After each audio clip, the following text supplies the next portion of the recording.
Hai guys, selamat datang kembali di YouTube channel aku. Kenalin, nama aku Nova Sarah Pontoh.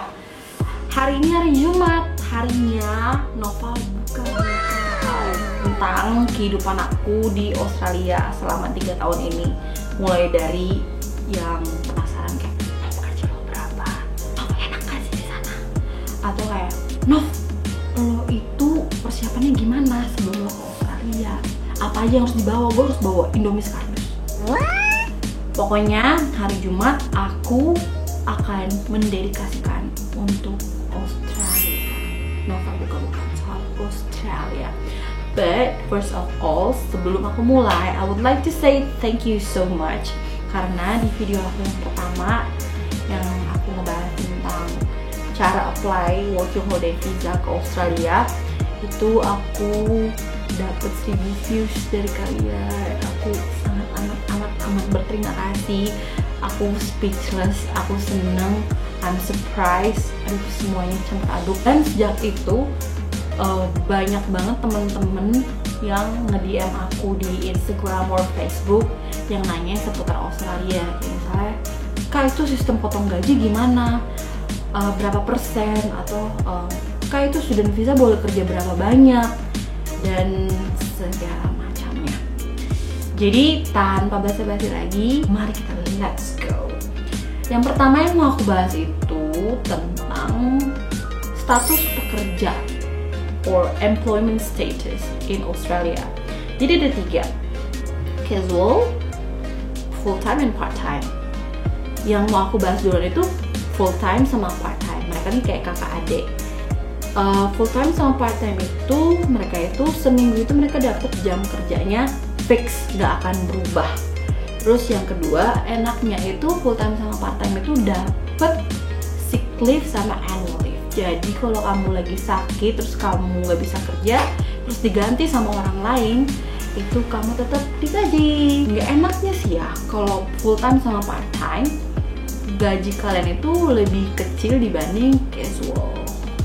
Nah, kalau part time itu biasanya dapat jam kerjanya seminggu itu di bawah 38 jam. Jadi kayak misalnya 20 jam atau 30 jam. Kalau full time dapat biasanya 38 jam. Dan dua-duanya kakak adik, full time dan part time. Kalau mau resign, mau berhenti dari kerjaan, itu harus kasih notice ke bos kamu atau ke employer kamu. Sekarang kita bahas tentang casual. Casual itu nggak enaknya dia nggak kayak si kakak adik full time part time. Si casual ini nggak akan dapet jam kerja yang pasti. Jadi dia itu setiap minggu dia dapet 30 jam atau 38 jam atau 40 jam. Tapi di minggu berikutnya dia bisa jadi dia cuma dapet 5 jam atau 10 jam. Terus dia itu nggak dapet sick leave atau annual leave. Kalau misalnya dia mau resign, dia bisa tinggal resign aja tanpa harus kasih notice ke employernya. Tapi kalau misalnya emang di kontraknya itu dia ada agreement untuk kasih notice, ya dia harus kasih notice. Tapi biasanya nggak perlu pakai notice kalau mau resign. Enaknya kalau casual itu gajinya lebih besar dibanding si kakak adik full time dan part time. Lanjutnya tentang sistem gaji, penggajian. Kalian itu di Australia kan digajinya per jam. Cuman kalian terima gajinya itu setiap minggu atau per 2 minggu. Pas gajian itu otomatis udah dipotong pajak. Kalau student itu kena pajak 15%, kalau WHV setahu aku itu lebih besar. Dan enaknya sih kalau student, kalau misalnya dia dalam setahun itu dia income-nya di bawah $18.200, pajak yang udah dibayarin, yang udah dipotong itu bisa balik lagi ke dia. Setiap dolar itu bisa balik lagi ke dia. Asal penghasilannya dalam setahun itu nggak lebih dari 18.200. Dan based on my experience, pas aku masih visa WHV, aku kan klaim pajak. Terus dapatnya tuh kecil, nggak nyampe $100. Sedih dah. Tapi kalau pas aku udah student visa, jadi aku kan udah lanjut second year ya. Jadi aku cuma 1 tahun WHV, terus selanjutnya aku student visa. Pas aku udah student visa, aku klaim pajak nih ya. Ya Allah, dapet banyak. Pokoknya pas aku lihat nominalnya itu bikin aku senyum-senyum sumringah sendiri, pengen loncat-loncat kayak kamu. Itu berdasarkan pengalaman aku ya. Jadi aku bisa menyimpulkan anak-anak WHV itu dapat uang pajak kembali itu jauh lebih kecil dibanding si student visa. Sekarang kita lanjut buat ngomongin tentang pertanyaan kalian aja. Kan kalian nanya nih ya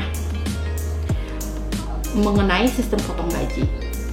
Buat aku selama 3 tahun aku kerja di Australia, nggak ada yang namanya sistem potong gaji. Mungkin sistem potong gaji ini mungkin lebih ke orang-orang yang kerja dibantuin pakai agency. Jadi si agency ini ngebantuin mereka untuk dapat kerjaan di perusahaan-perusahaan. Nah selama 3 tahun ini kan aku kalau dapat kerjaan itu karena aku apply sendiri kan. Jadi ya semua uang yang aku terima masuk ke rekening aku, nggak ada potongan ke agensi A, B, C, D, Z gitu.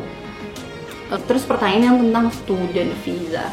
Student visa itu bisa kerja nggak kak? Bisa, cuma bolehnya 20 jam aja per minggu, nggak boleh lebih gitu.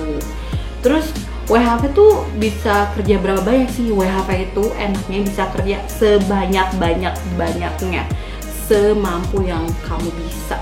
Mau dari pagi ketemu pagi, kalau kamu sehat kamu jabanin, dolar makin banyak cus jabanin gitu. Oke, jadi segitu aja dulu tentang vlog kali ini.